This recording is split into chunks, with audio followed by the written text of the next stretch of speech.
आज के इस लेक्चर में हम लोग बीएनएस के अंदर जानेंगे culpable homicide not amounting to murder और मर्डर के बीच के डिफरेंस को थ्योरेटिकली और प्रैक्टिकली। देखिए, जब भी कोई डेथ कॉज होती है, जब भी कोई इंसान मरता है, तो सबसे पहले क्या पता किया जाता है कि ये जो डेथ कॉज हुई है ये होमिसाइड है यानी इंटेंशनल है या ये एक्सीडेंटल है। अगर एक्सीडेंटल हो गई तो फिर हमें ये पता करने की जरूरत ही नहीं कि वो कल्पेबल होमिसाइड है कि वो मर्डर है। अगर पता चला कि वो होमिसाइड है यानी वो इंटेंशनल है, तो अब दूसरा स्टेप हमारा क्या होगा, हम ये पता करेंगे कि वो लॉफुल है या अनलॉफुल है। क्योंकि जो होमिसाइड है, होमिसाइड का मतलब क्या होता है, एक इंसान दूसरे इंसान को मारे। तो अगर होमिसाइड है वो लॉफुल भी तो हो सकती है। अगर मान लीजिए उसको प्राइवेट डिफेंस में किया गया है तो लॉफुल हो गई, जस्टिफाइड हो गई। तो वो लॉफुल है कि अनलॉफुल है। तो अगर हमें पता चला कि नहीं वो अनलॉफुल है, तो फिर हम उसमें यह पता करेंगे कि ये कल्पेबल होमिसाइड है या ये मर्डर है। हम ये क्यों पता करते हैं? देखिए, कल्पेबल होमिसाइड के अंदर भी सजा मिलती है और मर्डर के अंदर भी सजा मिलती है, लेकिन culpable homicide not amounting to murder में सजा कम हो जाती है, क्योंकि मर्डर के केस के अंदर जो मिनिमम सजा है वो लाइफ इंप्रिजनमेंट है। तो देखिए, अब जब यहां तक पता चल गया है हमें, तो उसके बाद अब हम लोग इसके डिफरेंस को देखें। जो culpable homicide not amounting to murder और मर्डर था, ये पहले सेक्शन 299 और 300 में आया करता था। यानी कल्पेबल होमिसाइड पहले आईपीसी के अंदर 299 के अंदर डिफाइन किया गया था और मर्डर जो है सेक्शन 300 के अंदर डिफाइन किया गया था। अब बीएनएस के अंदर ये किस सेक्शन में चला गया है?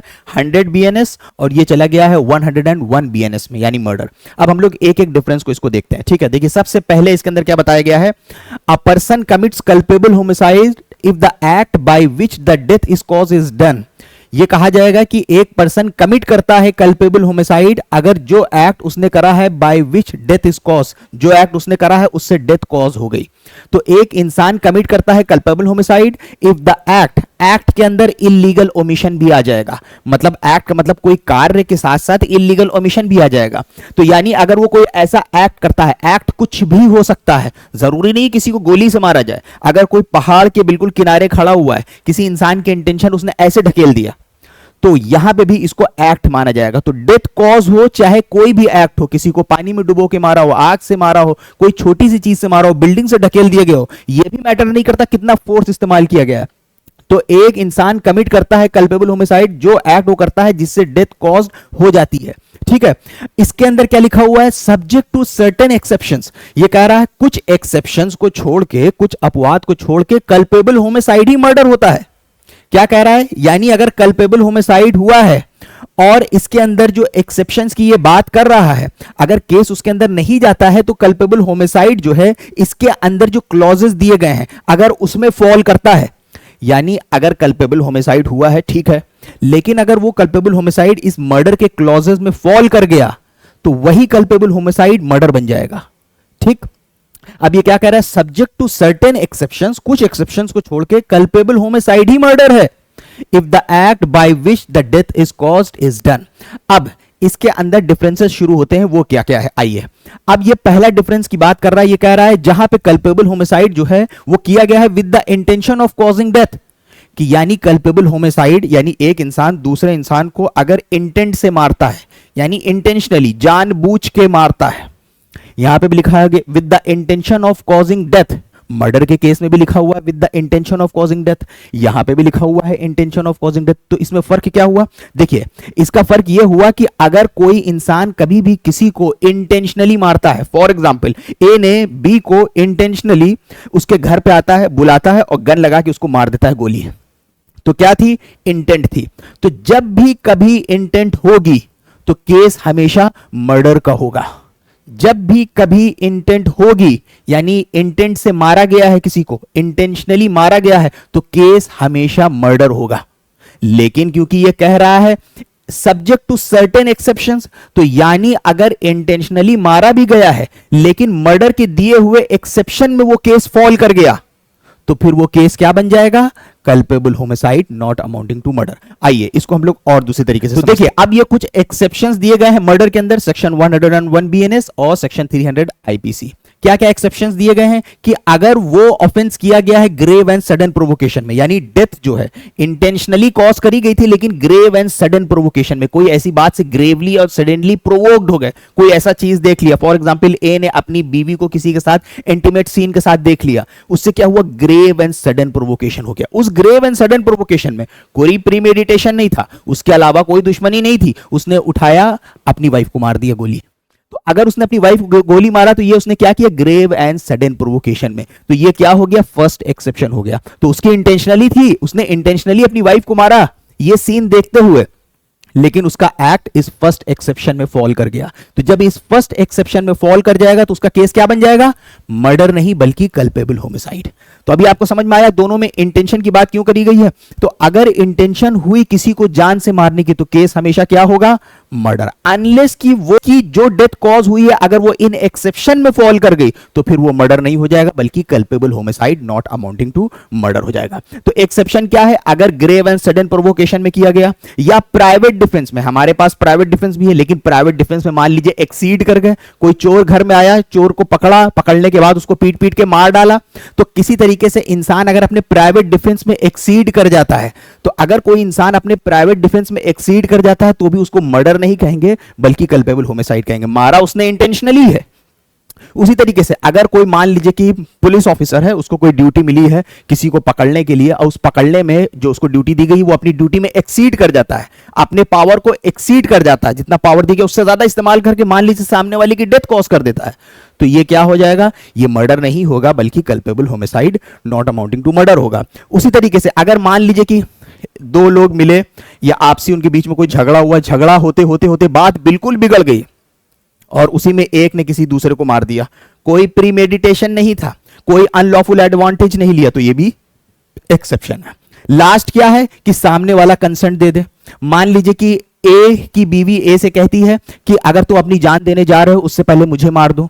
अगर उसकी एज 18 साल से ऊपर होगी और वो अपनी कंसेंट दे देती है और उसका हस्बैंड उसको मार डालता है, तो उस जगह पे ये केस जो है मर्डर नहीं बल्कि कल्पेबल होमिसाइड होगा, हालांकि ये किया गया है इंटेंशन के साथ। अब आइए वापस चलते हैं, अब आपको देखिए ये अच्छे से समझ में आएगा। देखिए अब ये क्या कह रहा है, जहां पे कल्पेबल होमिसाइड करी जाती है with the intention of causing death, culpable homicide जो है अगर वो इंटेंट से करी जा रही है तो वो कल्पेबल होमिसाइड है। और यहां पे लिखा है कि with the intention of causing death, यहां पे भी इंटेंट से करी जा रही है लेकिन ये मर्डर है। ऐसा क्यों है, तो अगर कभी भी इंटेंट हुई तो केस हमेशा क्या होगा, मर्डर का, अनलेस कि उन 5 एक्सेप्शन में केस फॉल कर जाए। अगर उन 5 एक्सेप्शन में केस फॉल कर गया तो क्या हो जाएगा वो ऑफेंस, वो बन जाएगा culpable homicide not amounting to murder. I hope कि आपको ये क्लियर होगा। अब हम लोग आगे बढ़ते हैं।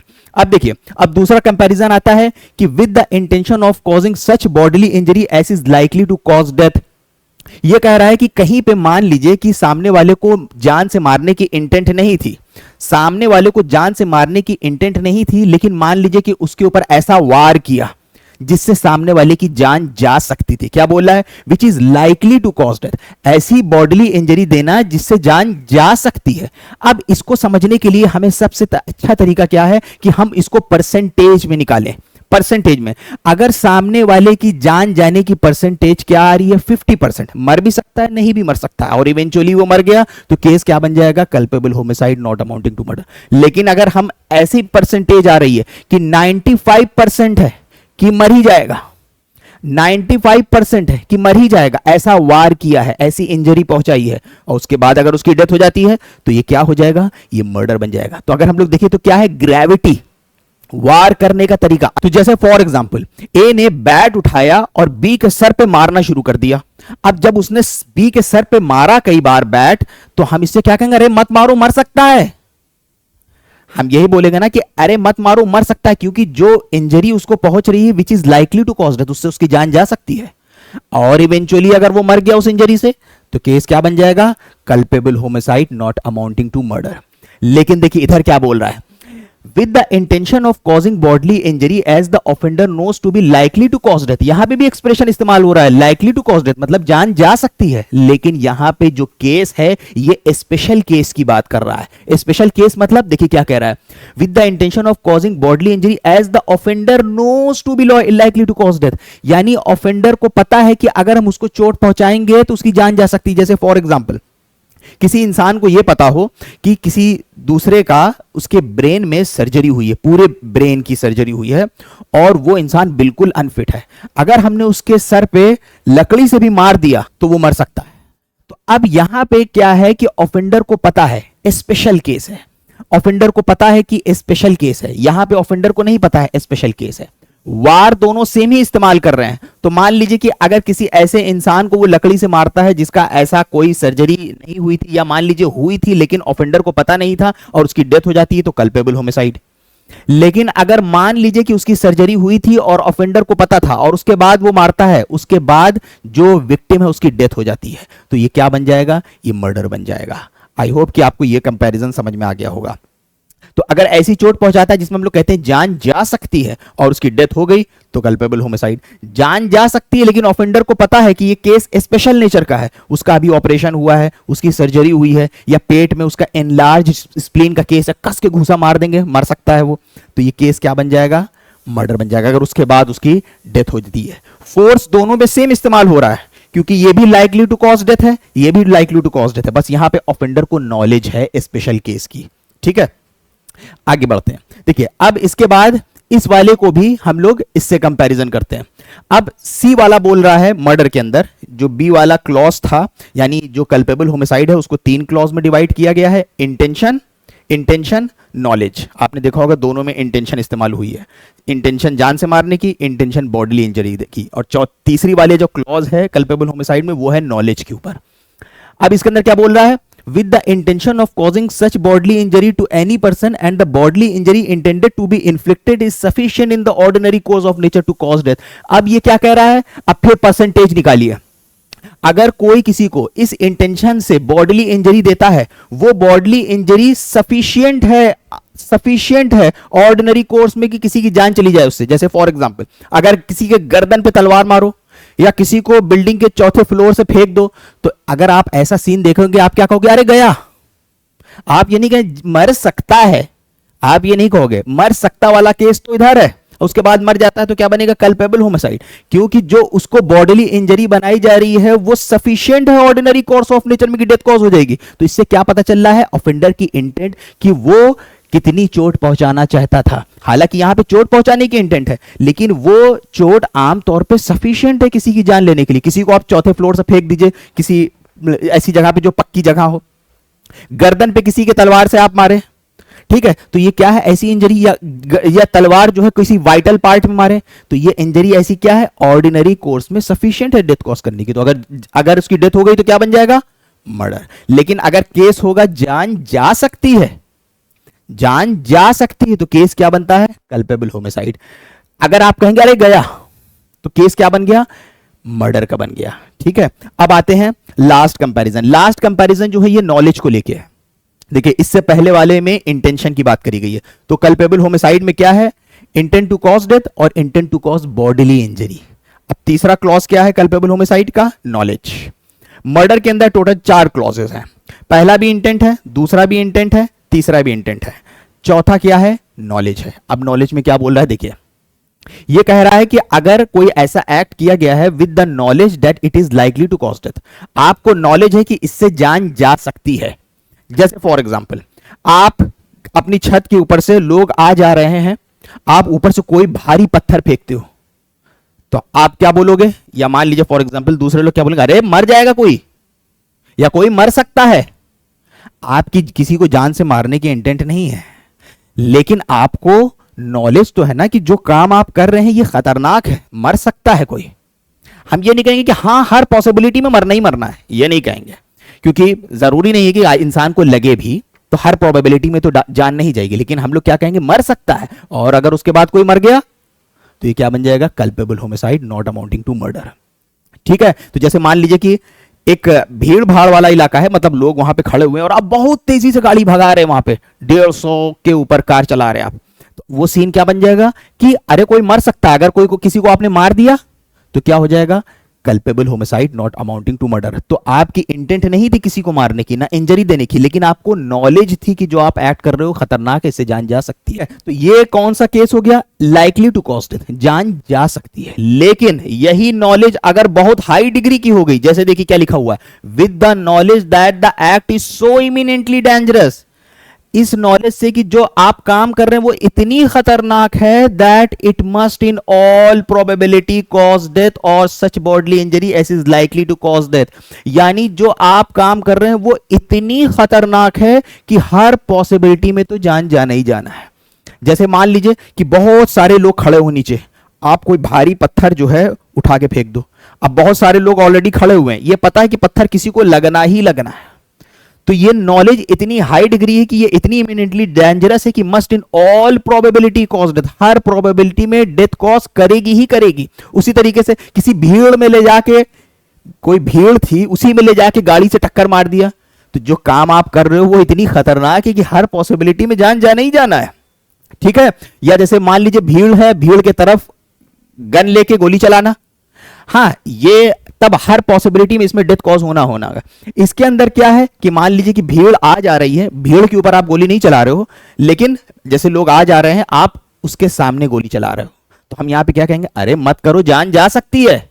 और उसके बाद अगर किसी को गोली लग गई तो ये क्या बन गया? ये बन गया कल्पेबल होमिसाइड नॉट अमाउंट। हम लोगों ने इतना समझ लिया मर्डर और कल्पेबल होमिसाइड के बीच के डिफरेंस को। अब हम लोग पनिशमेंट देख लेते हैं कि इसकी सजा क्या बताई गई है। सजा भी इसकी बड़ी इंपॉर्टेंट है।